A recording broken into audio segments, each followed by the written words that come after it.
save it till then. Thank you again for attending tonight's Rock County Civics Academy program. Our ability to provide these presentations is solely dependent upon the financial support we receive from our sponsors and you, our faithful listeners. Our presenting sponsor is Havana Coffee on Milton Avenue. This program would not be possible without the ongoing support of the Italian House and Big Radio WCLO WJVL.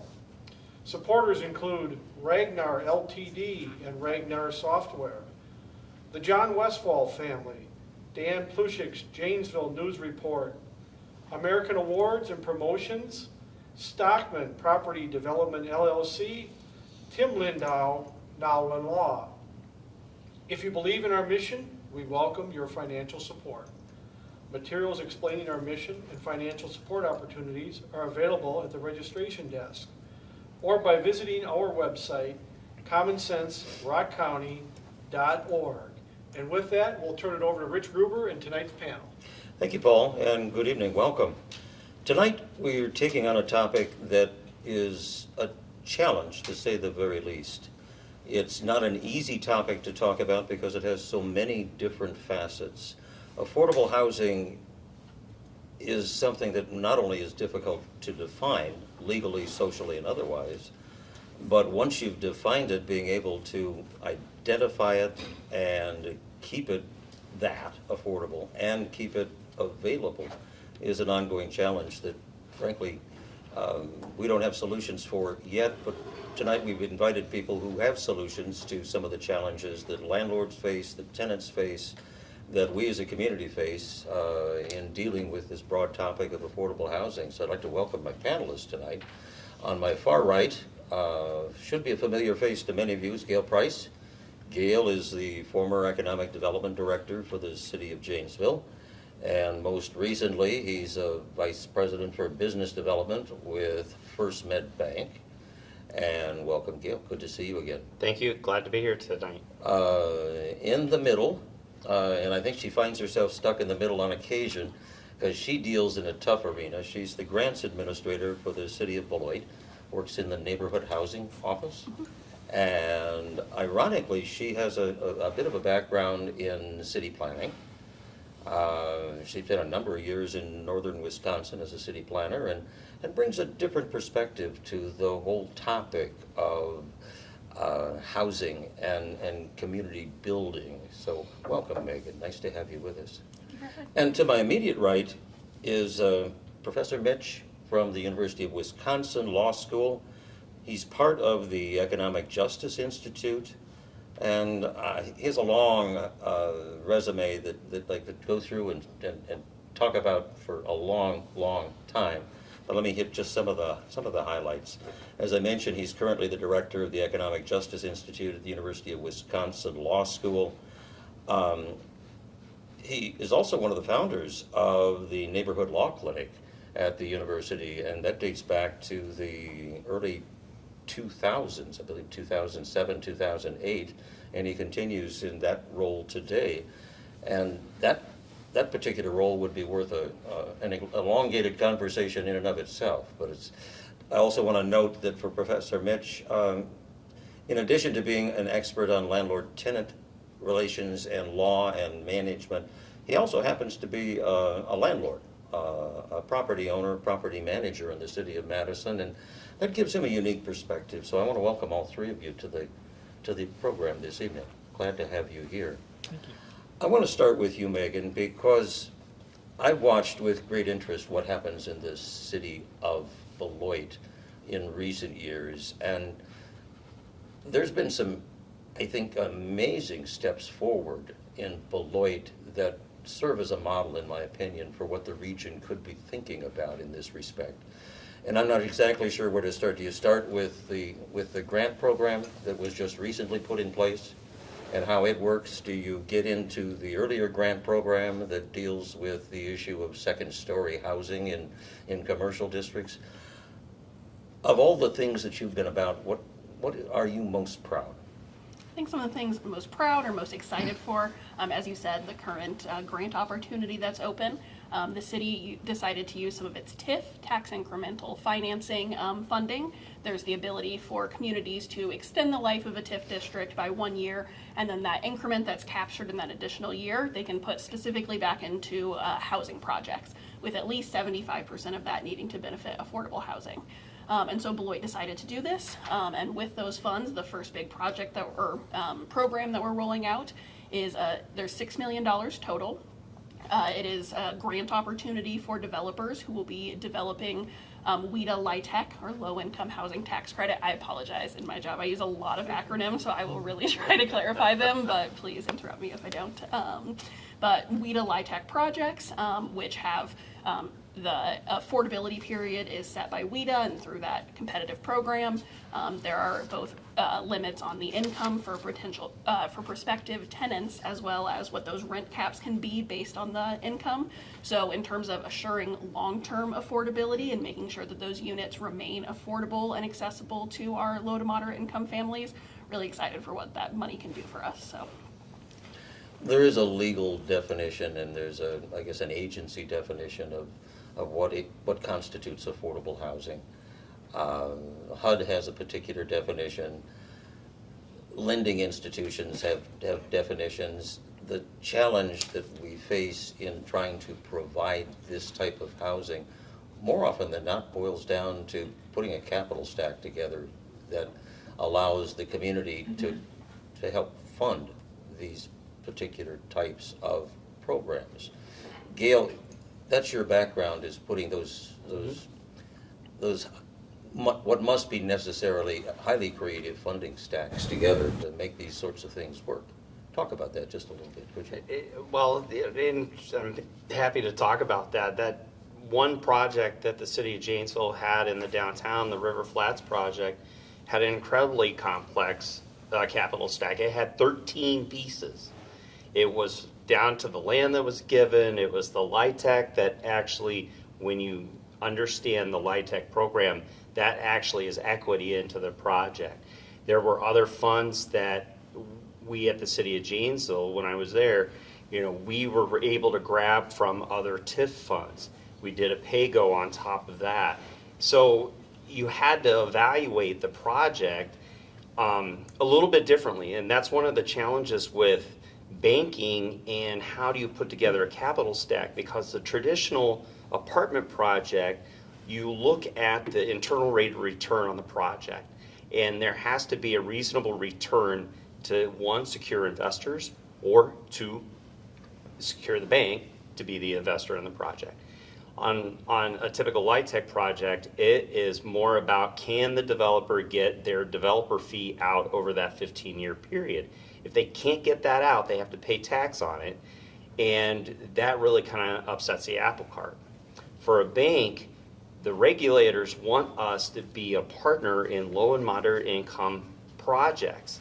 And there's a security for a bank to partner with a private developer that understands how that structure works from the standpoint of cash flow, getting their fee out, and then the bank is doing the right thing, helping low and moderate income families. So it is an interesting dynamic how it all gets put together, and there are a lot of banks that will not even touch a LIHTC project as an investor. And it's the complication of the structure of the financing that kind of they'll steer away from it. They'll look at other options. So it was very much a learning experience for the city of Janesville staff and myself when we put together River Flats. And every project's different. There's the 9% competitive. There's a 4% non-competitive. There's a relatively new program by the Federal Home Loan Bank of Chicago that a member bank can be a partner and Federal Home Loan Bank will invest in a project. Exciting, because you're getting interest at all levels saying affordable housing is so important to our society, and how can we get this done? Let's be creative about it. One of the biggest challenges that is in place today is, once you have a certain amount of housing available, it's how do you maintain it? How do you ensure the relationship between landlord-tenant and in some instances with Section 8 housing and other federal programs, those federal or state agencies, how do you keep those relationships in balance? And that falls into an entire section of, I guess, a subsection of contract law.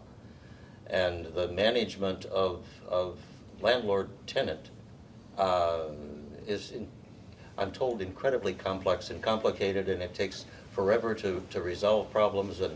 And I throw that out at you because I think you're going to tell me that I'm kind of all wet on that issue. You're both right and wrong. There's a lot of That's a very safe answer, by the way. There's a lot of regulation which slows things down, leads to increased expenses. As Gale was just saying, there's an enormous degree of complication with things and the acronyms like the Low-Income Housing Tax Credit Program, various different programs that come through the Wisconsin Housing and Economic Development Authority, and the other different programs that are spun out. Those programs, there's not wide training available to educate people on what those programs are. They change from one administration to the next. And I don't just mean a federal administration, I mean state administration, I mean the bank management, those member banks that were just mentioned. The programs and how they're implemented and who they're available to change, and they require a lot of knowledge to be able to work through those types of regulations, and not having the training on how to handle and go through those things leads to a lot of delay and confusion, and kind of limits the number of people who are available to build, right? Who are able to access those funds. And when you have a smaller number of people building, you're going to have a smaller number of homes built, and the fewer homes that we have, the more tight the supply is, the demand not being met. We'll have less affordable housing, higher prices. And then you get into the maintenance aspect. So on the maintenance aspect, I actually think the law can be quite simple and straightforward. So while you're right that there are regulations and things that are difficult, there's also some regulations that can be easily implemented and enforced. Building codes are numerous when we build homes. They're actually, generally speaking, sort of international standard codes, right, or universal building codes, UBCs and ISOs, international standards organizations, that promulgate building codes that then are adopted nationwide and statewide. Whenever a property is built, building inspectors, permits are issued, and that the properties are have to be inspected and meet code. Mm-hmm. What we don't do very well with respect to providing affordable housing, particularly in the rental housing market, is provide a way to have regular inspections of that housing stock, of that rental housing stock during its lifetime, right? And a lot of properties can be hundreds of years old. And when they're rentals, they're subjected to a lot more wear and tear, right? And a lot less investment. So if you own a home, you may have done a renovation or a remodel, and you're going to pull a permit to do that, right? Most likely you're going to hire a professional builder to come in, and they're going to know what the codes are and how to do it right. But if you're a renter, you're not doing that. You're not putting that investment in. And if you're a rental property owner, particularly one that is just interested in trying to maximize profit, you're incentivized to not do renovations, and you're incentivized to do them as inexpensive as possible, which might mean not up to code, which might mean that you're not following the just sort of basic regulations, and there's no check on that. And when there's no simple check to make sure, like driving here, there's nobody out there, monitoring the speed, people are going to speed a lot more. You have a relatively simple check on people going too fast on the highway. You have a relatively simple way to make sure that rental property is kept up to code. And by code, I don't mean like tons of technicalities that are confusing. I mean basic function and safety. Shelter, like a roof that keeps out the rain when it rains, or a furnace that works, or sewage that doesn't actually back up into your basement. Those types of basic things are essential, and then they tie into affordable housing, because if we have housing that is not up to code, that is not safe or functioning correctly, what we're going to have is people who are trying to compete in that market, housing providers who are trying to compete in a market where prices are deflated. Mm-hmm. And if I can't compete, then I go out of business as a business owner who's trying to do the right thing and provide habitable, safe, functional housing to folks, because I'm being undercut by people that aren't following the law. So that's how actually enforcing codes can lead to more affordable housing, by making sure that there's a level playing field for everybody. Megan, in the city of Beloit, that's a challenge that every community faces. We're in this era when we're trying to do things as a city in the most economical fashion possible, with the least amount of burden to be placed on the tax-paying public. And yet we have basic priorities that need to be met in the arena of health and safety, first and foremost. How does the city of Beloit step up to the plate and stay ahead of that curve? Yeah, so one program that we have, which is through our community development block grant funding, we are entitlement community, so we receive funding through the federal government every year to do a variety of community development projects and initiatives. And one long-standing one in Beloit is our housing rehab loan program. It is available to both homeowners and or owner-occupied and rental properties. It can be for owner-occupied deferred interest loans is typically how it functions.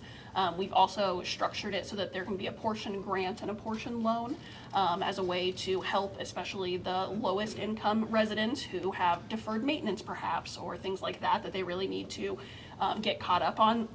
As Mitch said, it's just to address code. So these are really to address code violations, to make sure that these homes are habitable and safe. We have an inspector go in and take a look. So if someone comes in and they say that they need a new roof, and our inspector goes in and realizes the electrical also needs to be upgraded, or there's not handrails on some of the stairways or things like that, those things can also get identified through that inspection process and rolled into the project. And for a lot of homeowners, being able to take out a loan, again, that deferred payment where they know that they won't have to repay it until the time that they would sell the home, is a lot more comforting in terms of being able to get that equity, get that capital that they need now. But obviously, especially after COVID, we heard from a lot of people, even for that program, that they were leery of taking on additional debt and just feeling like the economy in general was very uncertain. And so I feel like having that program there, and we've started to have interest pick up more in the last couple of years. And so just knowing that that's there and that homeowners have it available to them is something that we are trying to actively expand on as well.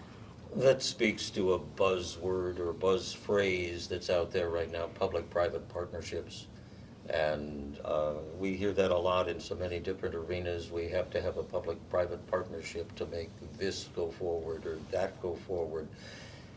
My observation would be, Megan, that the city of Beloit has taken a positive step in attempting to partner with the private sector through the funding sources that you have available in order to mitigate some of the potential downsides of renegade housing operators. Is that a fair assessment?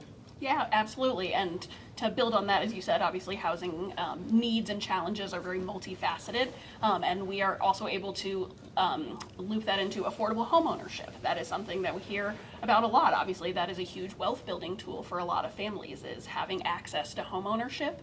And so that is something that the city of Beloit also promotes. We partner with several agencies, nonprofits, who provide down payment assistance as well as housing counseling, and really working with folks from day one on credit repair or things like that to get them home buyer ready. And so having those home repair funds, the home that maybe isn't in great shape, but a family, they can see the potential in it, being able to bring in that capital stack, a diverse source of funds to get that renovated and brought up to code so that that can be an attainable option for that family, is something that we're also trying to promote and working with partners on. One of the biggest challenges I'm hearing from all three of you is the need for education across the board so that we better understand the complexities of what we're dealing with. And it's a fair statement. It is a complex world. as you get into the banking world and try to put that capital stack together, First Mid Bank is not on its own able to come forward and fund every housing project that's out there. You've got to somehow educate, one, yourself to understand what's available, and two, be skilled in facilitating, finding those partners to make things a reality. Is that a priority? In your banking portfolio, is that a priority to get into that arena, or is that something that is more of a, that's a nice thing to do? So you got a couple of facets there. You know, when you are a bank and you are investing into a new development, say it's a single builder, say it's somebody doing land platting, those are complicated scenarios. Those are, in some instances, long and drawn out. You know, if you think about where the city of Janesville was in the early 2000s, the city was the primary financer of infrastructure development to allow subdivision of property. So basically, they were the bank that was investing in the land platting and the infrastructure development to sell those lots. And for whatever reason, the way the city did it, there wasn't a lot of vetting of the developers. When the bank looks at it, we underwrite this. We want to look at the depth of the ability of that person to repay. And if you have a hiccup in the economy and they can't sell those lots, well, what happens? Well, the bank doesn't want to, you know, be at the risk, because the first priority for a bank is you have depositors that you have to answer to, and FDIC and everyone else. So there's some challenges there, because you have to manage risk, and what is the balance of that risk? You also have to look at that, again, that return for the land developer. Janesville's unique because the history of land development has been, you have a few builders, and the builders own the land, and the city was the financer.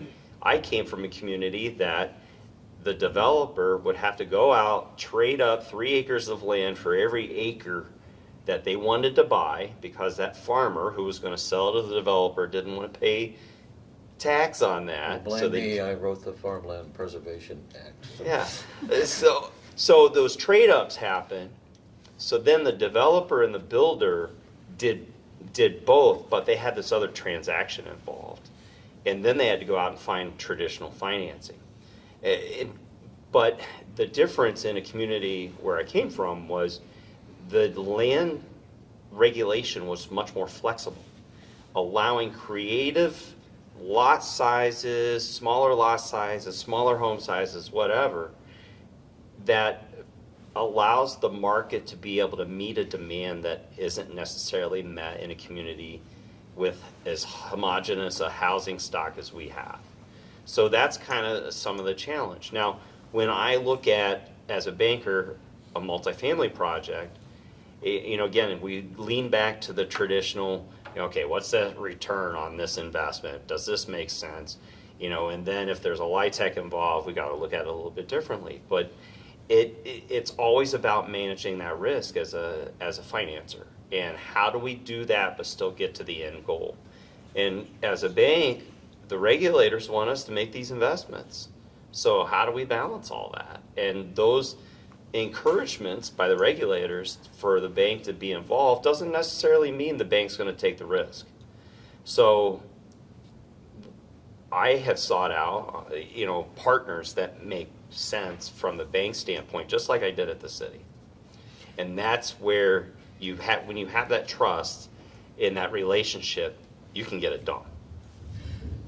Mitch, in the city of Madison, it has a reputation of being a challenging environment to do any type of urban development.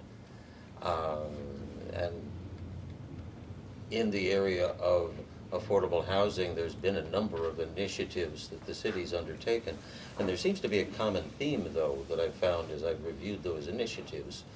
And that is a real focus on partnership, and even more important than partnership, a real focus on education, so that people are equal partners in the arena.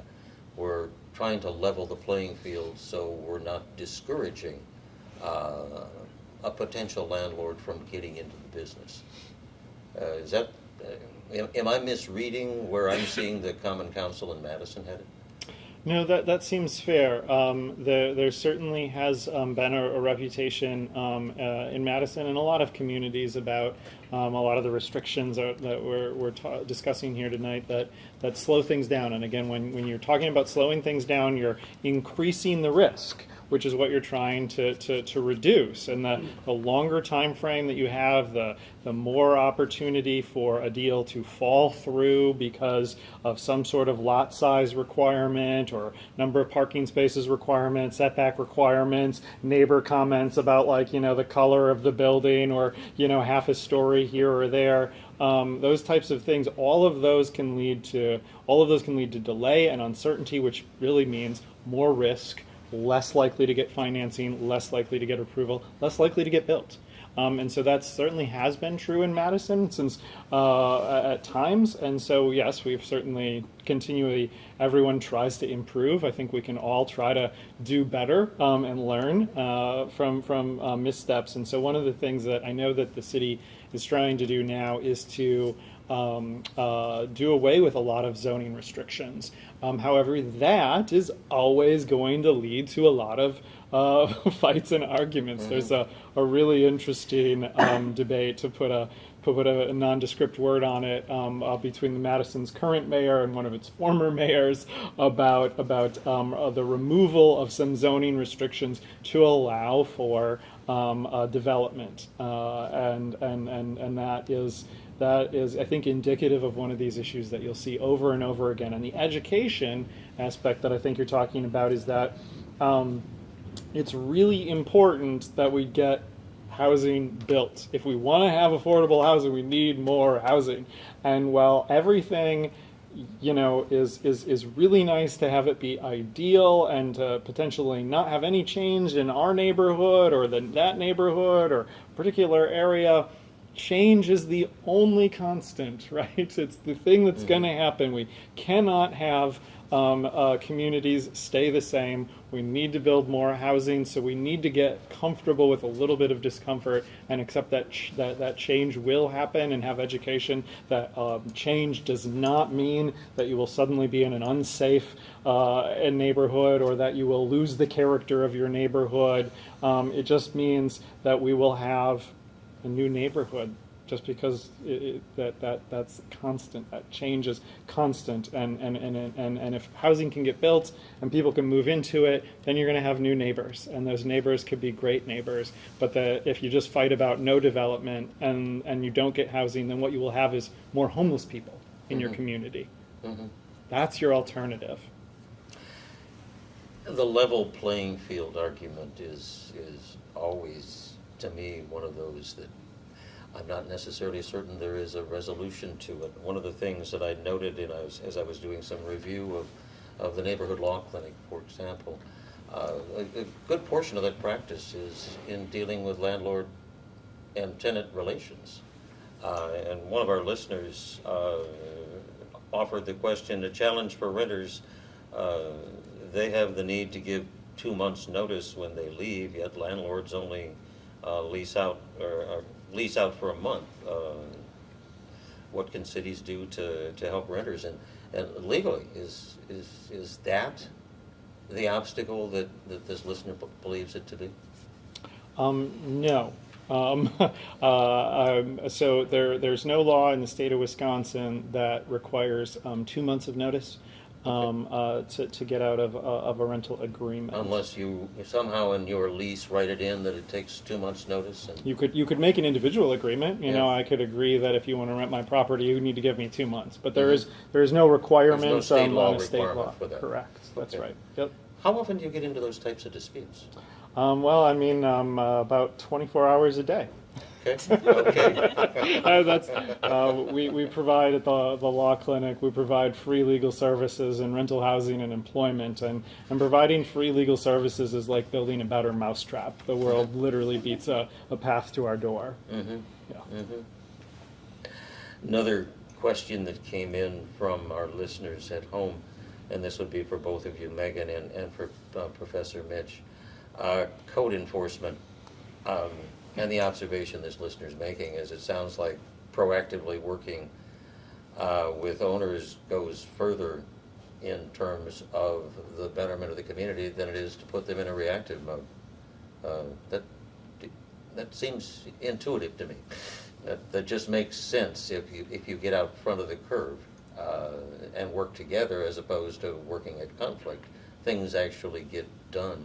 What does the city of Beloit do to stay out front of that curve, or are you, in your sense, ahead of that curve?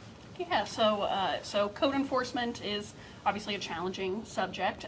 We alluded to it a little bit earlier, but there are state regulations which limit communities' ability to do interior rental inspections, and so the vast majority of Beloit's program is exterior inspections. There are certain commercial properties that we can do interior inspections for, but for the purposes of this conversation, primarily exterior. And as you said, obviously education is really important. I would say every person almost who comes to the counter with a question of why they got a notice that they can't have trash in their front yard, or things like that, which might sound like common sense, but especially for people who are living independently for the first time, or living in a neighborhood or in a city for the first time, it really is an educational opportunity to teach them what the local ordinances are, what the local codes are, and the purpose of them, which obviously is for us to all live in healthy, safe neighborhoods that we can all take pride in and feel comfortable being able to walk in our neighborhoods or things like that. And so just being able to kind of get ahead of it with the education in terms of what is the point, why does this benefit the overall community, and why does it ultimately end up benefiting even that property owner who might be upset at the time that they got the notice of whatever they need to clean up. But the city also comes in, like I said, with our housing rehab loan program to offer resources. So if it is especially a financial burden or things like that, really try to work with property owners to identify what are those barriers, because everybody wants to have a nice home and property that they can take pride in, and so how can we work with them to get there? Mitch, put your hat on as a landlord, and then also put the hat on as part of the neighborhood law clinic. And how do you keep that in balance? Well, so, one of the things that I try to get at when I talk about rental housing law with students, with community members, legal education presentations to attorneys or to fellow property owners, is I do try to get away from the words landlord and tenant. I try to use the word owners and renters, or lessors and lessees. And there's an important aspect to the language that we use that helps balance those two hats that I wear.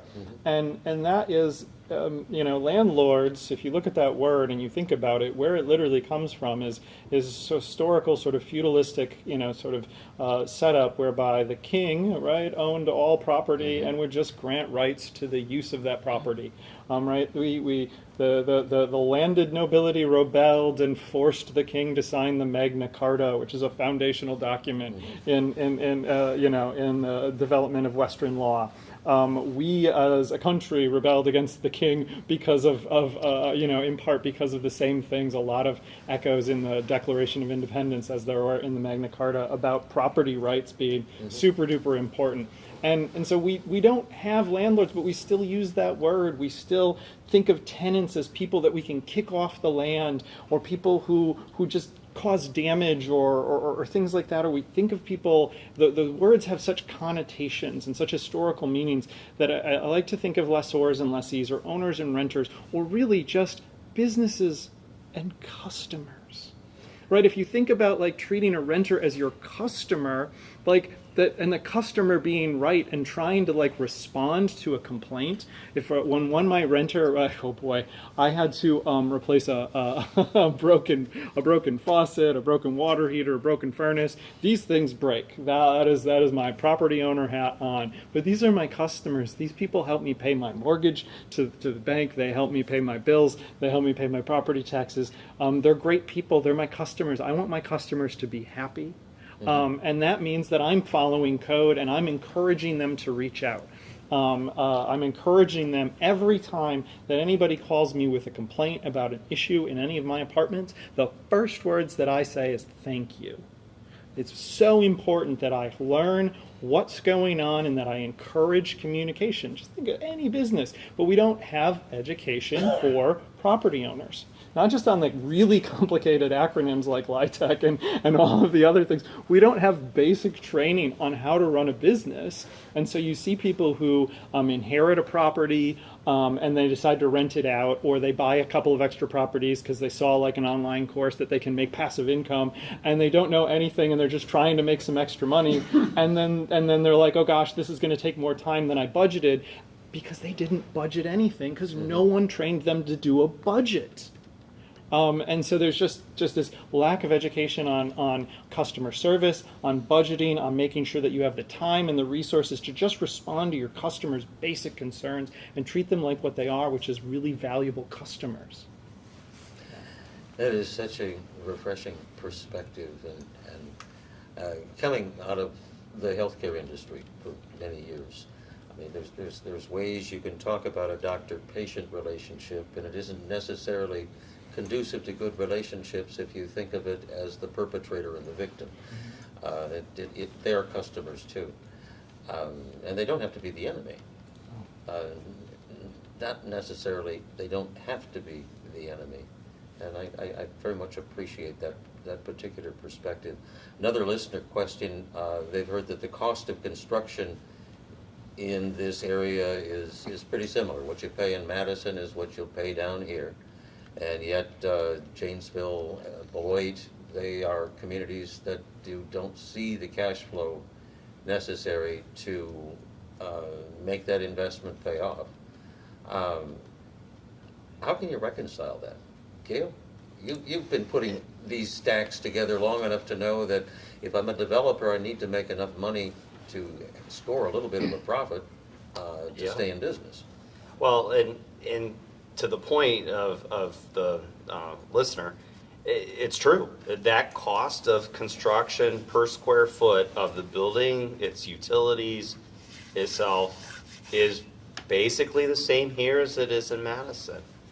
And the only kind of outlier is the cost of land. You know, the cost of land we all know is much more in the Dane County market, but not that much more to really change the dynamic. And when you compare the rents in Janesville versus Madison, that's why Madison continued to have reinvestment or new investment in multifamily housing or other forms of housing, where it didn't happen in Rock County because we had that hiccup in 09, 10, 11, 12, that there was uncertainty.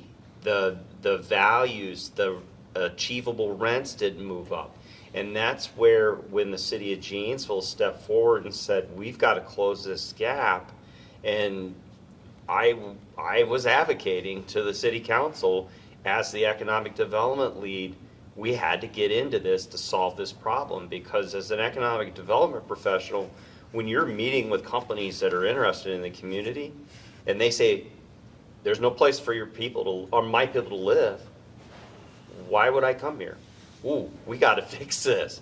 And that was the narrative. That was the narrative that had to be brought forward to the council in 2018, and we moved forward on it. And I believe the city's been very successful in it. I think we have a lull here that is unfortunate because all the housing stock is getting absorbed. So, you know, for various reasons, there's this lull from the city partnership side. And that's the key. And that's the long version of the short story is the city had to be a partner to close the gap and recognize that cost of construction in Madison versus here. If you want to attract the housing and the investment, close that gap, close the uncertainty, and then they're willing to come here. And you're seeing it all over the state of Wisconsin right now. I have developers that I work with that they are constantly building these opportunities, and more communities are recognizing for us to compete. And when we could talk about compete as a community, it's not just us versus West Bend or Madison or whatever. It's us versus the whole rest of the Midwest, because more times than not, a company can end up any place else in the Midwest. It's about what makes the most economic sense for them. Absent the public-private partnership on the lower end of the income spectrum for housing. Well, the old urban planner in me says it's going to cost me the same to build a 1,200 square foot two-bedroom apartment, whether it's directed in the marketplace to market rate rent or if it's directed to the affordable rent category. It's still going to run $225 to $300 a square foot. Mm-hmm. And somehow I've got to make that equation work with my return on investment. And the capital stack idea is I can't do that unless I have a partner in the city. I have a partner in perhaps the county. I have a partner in the federal agencies and the state agencies. And it boils back down to what can political jurisdictions do to get out and beat literally the bushes and create that environment that's attractive to me, John, developer, coming from Timbuktu, to come here and do business. What can I as a community do to make it enticing for me to come and build a project in the city of Beloit? I would go back to the original thing that I mentioned being proud of and excited about, which is that $6 million that the city of Beloit is making available to developers. We currently had a pre-application process to verify eligibility, and we had 4 projects that went through that pre-eligibility process, and now we're moving on to the full application. For Beloit, that's huge to have 4 different development projects and developers who are interested in doing large multifamily projects under a program called the Affordable Rental Creation and Preservation Program. So I think that really the community and the city council having a strong commitment to developing affordable housing and being a partner on that, so that developers coming in can see that the city would partner with them, that it is a friendly development environment, and that affordable housing is being prioritized.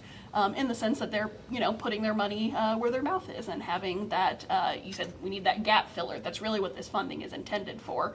The minimum application amount is $1 million and the maximum is $3 million.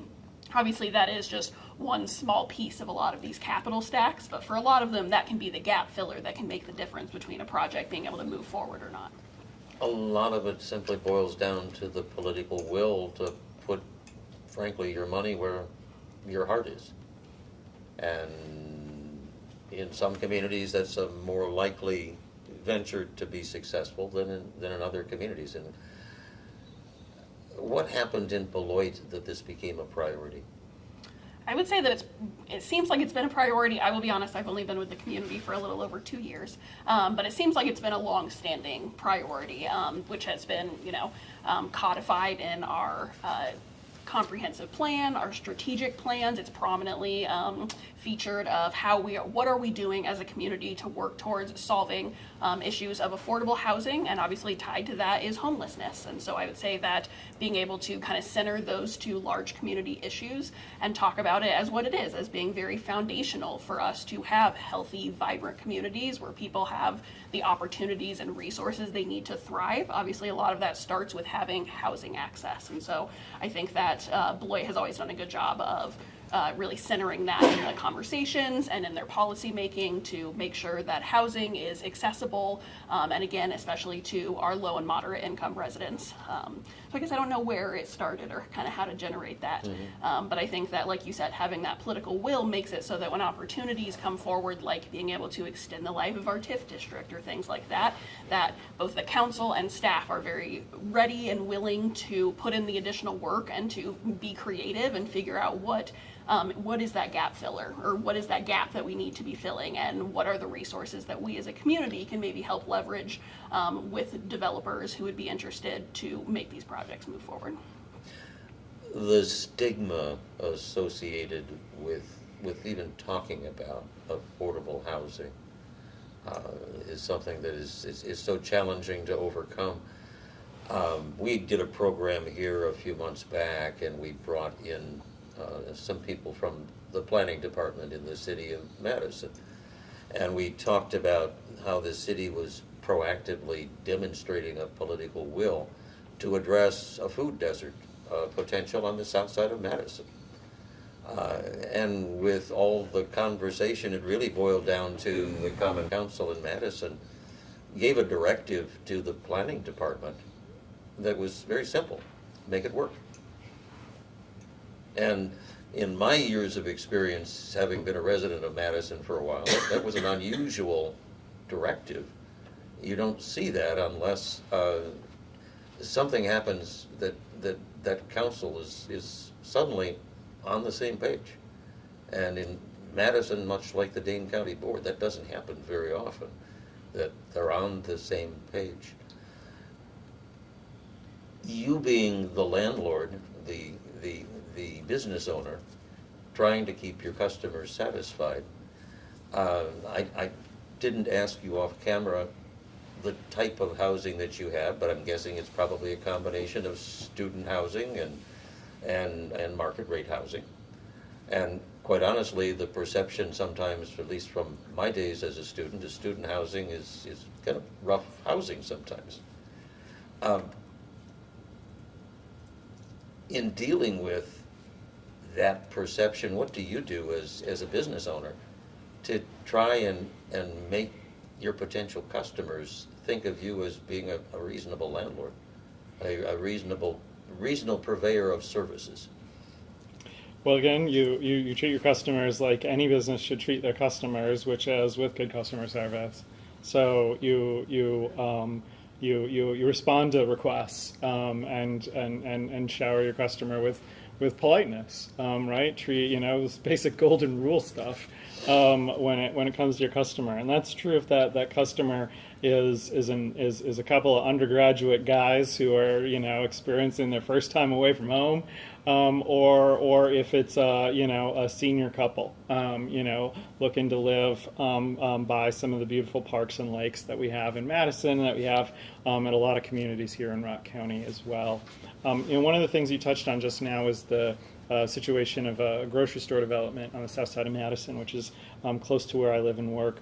And I want to highlight that issue because it's one of these things that kind of, for maybe your listeners, really ties together a lot of what we've been talking about. We're talking about sort of doing away with some delaying sort of regulations or doing away with some zoning restrictions. And so you were discussing it costs the same amount to build a two flat property, a 2-unit property in Madison versus it does here. And so how do we attract developers? How do we get that building here? Well, one thing that a community could do is say, well, we'll let you build more density here. Or we will let you build, this was actually just on the radio on my drive down, we'll let you build without the mandatory requirement for 2 parking spaces per 2-bedroom unit, right? That's a requirement that some cities enforce on a zoning code issue, is that there be a certain 2 or more parking spaces available. Now, what happens if you have a community where the city council has the will to have a grocery store in that community is that you don't need that many parking spaces that close by. You don't need 2 parking spaces if you can walk to your grocery store, right? Or if you live above the grocery store, right? Like we do have a couple of those developments in Madison that have been wildly successful. That opportunity creates a really nice community. It's super convenient. I'm jealous of wanting to live in a place where I can go downstairs and have like the world's biggest pantry. Like I would just love it. And that type of thing is available not just to folks, families or different types of couples, but also to students. We can have flexible zoning or flexible requirements for folks who are, actively running off to college classes or biking or scootering. They don't necessarily need a 2-car garage for every single, group of, 2-bedroom apartment for college students. So, if we bypass a lot of these sort of one-size-fits-all restrictions, we can make it more affordable and encourage developers, just make that more easy, get more housing built, and that's going to benefit affordability.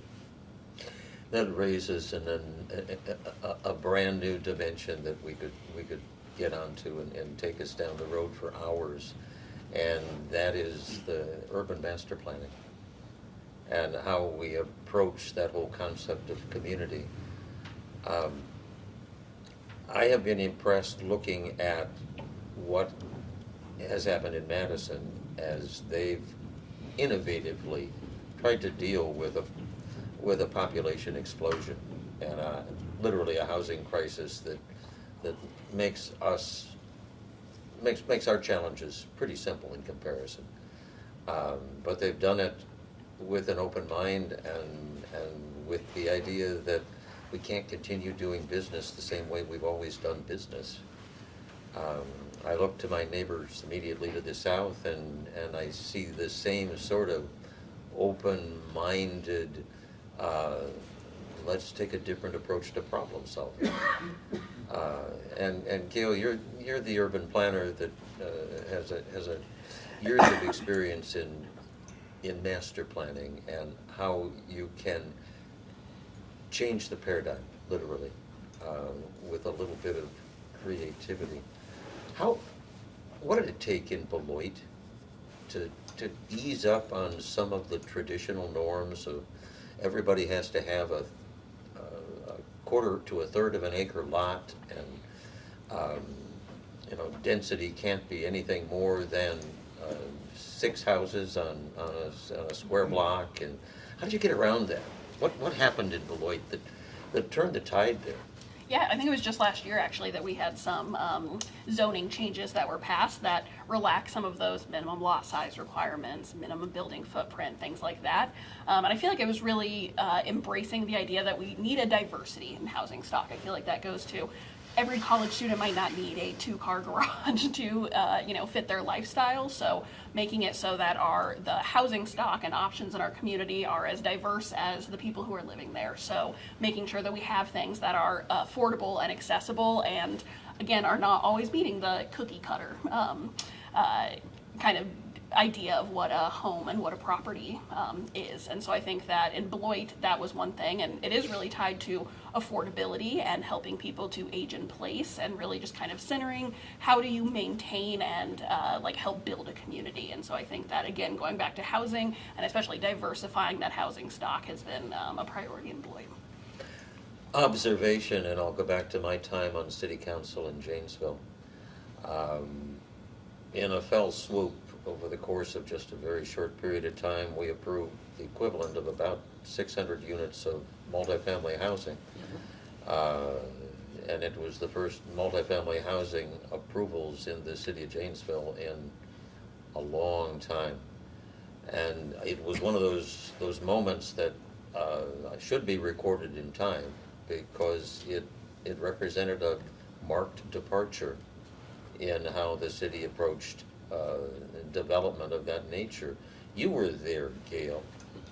You were part of that solution set that allowed us to go forward in a way that, honestly, I can remember asking staff, how long will it take for the market to absorb all of these units? And staff saying, oh, it'll be 2 or 3 years. And it's a year later that we're going, why didn't we build 1,000 units as opposed to just 600? You were there. Talk about that. Yeah. So I remember we had a housing summit in the community. We brought developers. We brought bankers. We invited the council. We invited all kinds of community members to be a part of this summit.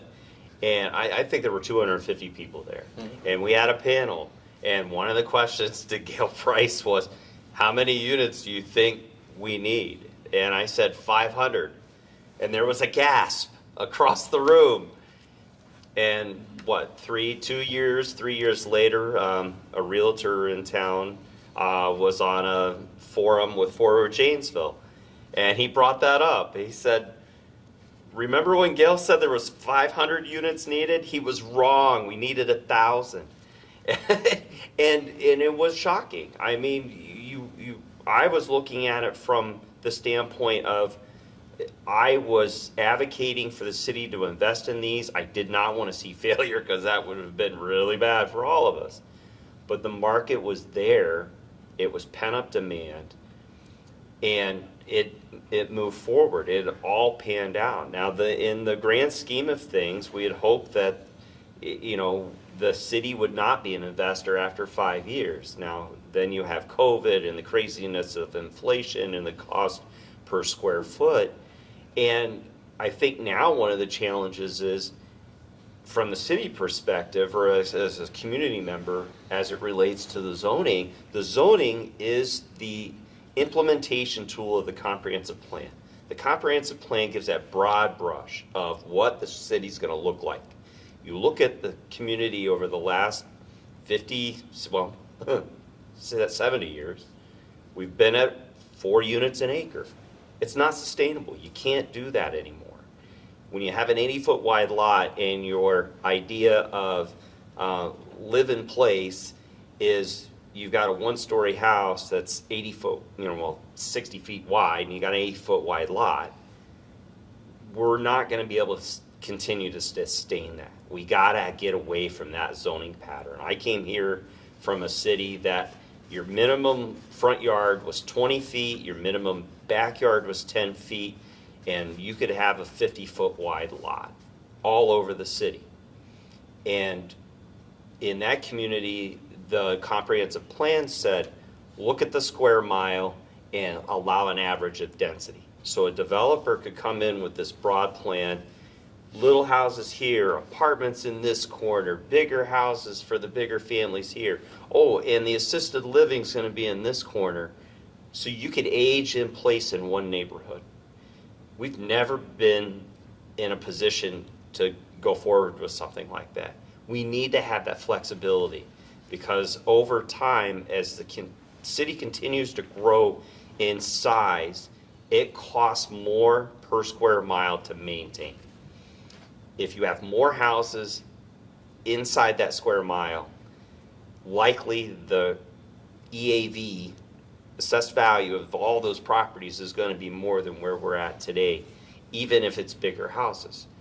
So we've got to think of it from the standpoint of, what do people want? What can we sustain as a community? And what we can sustain from a business perspective. And it's a complicated puzzle. But I think as a community right now, and the city of Janesville is moving forward with redoing its zoning ordinance, the time is now to be a partner or be an advocate for the city to make changes to its code. That brings us right into another one of the questions that came from a listener, and it's perfect timing because we have just a few minutes left. And Gale, you hit upon it, that the first step perhaps in our community, in this community, in the city of Janesville, twice the size of the city of Beloit. The question is, what are the recommended first steps for a city twice the size of Beloit to take to initiate affordable housing? You hit on one element of that. It's just only one element. I mean, there's a number of things that the city can control, but what does that look like? What does that look like from the political perspective? If we have a council member that votes to allow smaller lot sizes, and there's an open lot next to somebody and it gets split and there's going to be 2 houses instead of 1, and the council member gets a phone call, well, the council has to be that advocate. They have to back up the staff who are saying, we got to do something different here. That old-fashioned political will. Political will, yep, that's exactly it. But it also involves other entities. I mean, Forward Janesville could be an advocate as the business advocate to say, okay, we need to do this. I mean, this all builds upon itself because we want to have a sustainable community. And we use this buzzword all the time, but in the end, you got to be able to manage and sustain the services and all the functions of a community. I think about Janesville, one of the unique attributes is we've got all this parkland. And I chose where I live because my kids can walk that 500 feet to the park. I really don't need that 1/4 acre lot. My lot could have been half the size, and I would have been happy. Mowing would have been a lot simpler, too. You're exactly right. Now, maybe I'll still get enough exercise to sustain life to 90. So, Yeah. But the fact is that there are communities all across the country that are in the opposite position. They've said, we need more parkland because we want the kids to have that open space and to exercise and be active and they don't have the opportunity because it's a more vertical community or the smaller lots. We've got this asset or these assets all over town. Make the lots smaller and make the kids walk to the park. Embrace the concepts of new urbanism is what you're saying. It's been out there for a long time. When I was It's not so new anymore either. and when I was a city planning student many eons ago, we only dreamt of the urban renewal or rebirth that we've seen in the last 25 years. I thought it was never going to happen. And I can go to so many cities across this country and say, wow, this was a dead neighborhood and it is back. And because people are thinking outside the box and thinking differently. Megan, the first steps that the city of Beloit took or is taking to make this dream a reality, what are they? I think the big thing is being able to take that step back and look at the big picture of how, obviously we've had a lengthy conversation here of all the different facets of housing and why they're important in different ways. So I think that being able to kind of take that holistic approach to looking at housing and how all of these issues are really interconnected when we start talking about housing, as well as food access and things like that. And so how can we look at that from a broader perspective, because then I feel like you also can expand the types of partnerships that you can develop and the ways that you can bring people in, and it also makes it a little bit more tangible to imagine what you want your neighborhoods to look like and what they could be, and then to start, obviously the planners put the plan in place to how are the steps and the strategies they use to achieve that. Mitch, you wear multiple hats, and from the law school perspective, from the Economic Justice Institute perspective, from the neighborhood law perspective, from the landlord perspective, you've seen a lot, and you've experienced a lot in the city of Madison. Are there things there that we can learn, that we could replicate here, that would make the road going forward a little bit more straightforward? Yeah, there's one thing I want to touch on as we get close to time here, and also your question prompted me to say that I do work for the UW Law School. My opinions are my own and not that of the university's of Wisconsin system. That said, right, I talked about how we need to have a lot less regulations that slow things down and that increase risk and discourage development. And I briefly alluded to that we also need regulations to enforce and maintain good compliance with code. We need that level playing field. We need safe, functional housing. We need housing that's maintained. And so one of the things that Madison has been a leader on is creating a sort of a rent abatement or a rent withholding structure in its ordinance. It's been there for many, many years. And it has been refined a bit recently to streamline it and make it even more accessible and automatic and less costly for the city to implement, but more effective. And so I think that cities, Beloit, Janesville, really any city could look to what we've done there with our sort of rent withholding system. In a nutshell, as Megan mentioned, the state took away, or really limited. There are still some ways in which interiors of rental property can be inspected by a municipality, but the state limited that quite significantly. But one way in which municipalities can still inspect rental housing anywhere in the state is if the renter complains. So, again, number one, if you're an owner, you respond to that complaint. But if your owner is not picking up the phone, or your owner is an out-of-state business person, or some investment company that, doesn't respond, and just has like some, web portal, you want to be able to reach out to your friends at the city and say, hey, my property has, there's sewage that goes the wrong way every time I flush the toilet, or the heat doesn't work. So you want to be able to respond to those complaints, and you can have a law at the local level that reiterates what already exists, which is a statewide protection against retaliation. So a lot of people are terrified to call the city, to call any type of authority, because they're afraid that they will be evicted if they report a concern like this. Madison has a very strong presumption that an adverse action like an eviction taken within a certain number of months is presumptively retaliatory. So if you're letting your tenant, live in this sort of condition, and then like the day after or a week after they complain, that you then move to evict them or jack up their rent or something like that, it's presumed retaliatory. Okay. So that provides protection, and then the system also. So we allow and encourage renters to file complaints. We have a wonderful staff of building inspectors that gets out pretty promptly, inspects the property, provides a deadline for a repair.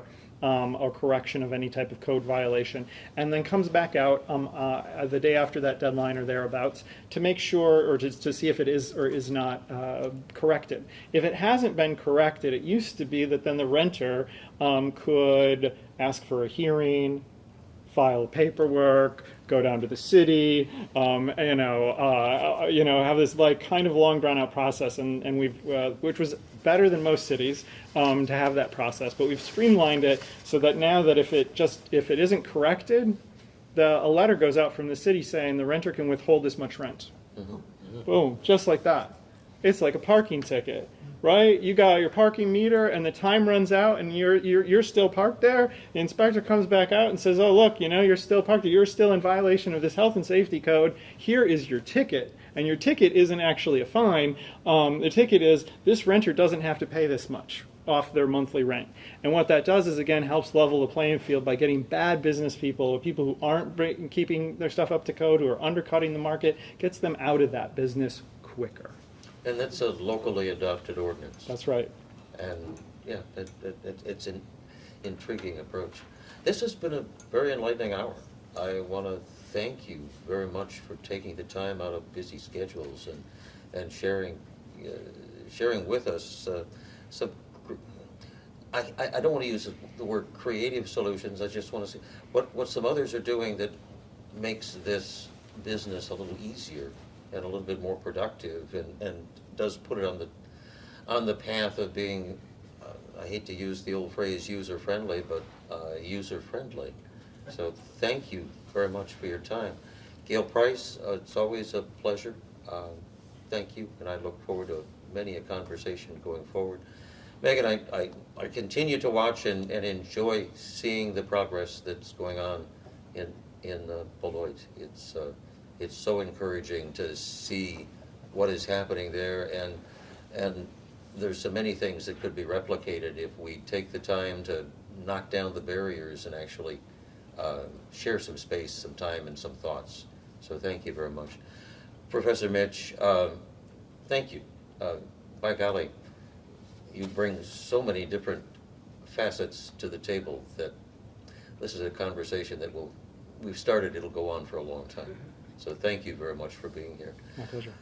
Again, this is one of those opportunities for folks to get involved, get informed, and in the process of doing that, form some opinions and make a difference in your community. If you like these types of programs, let us know, and we'll do our darndest to continue the conversation, because we learned a long time ago, if we refuse to talk about those challenges that we face, those challenges never go away. And by golly, they tend to exacerbate themselves and become more painful as opposed to becoming more pleasant. So don't be afraid to get involved, get informed, and make a difference in your community. Thank you and good night.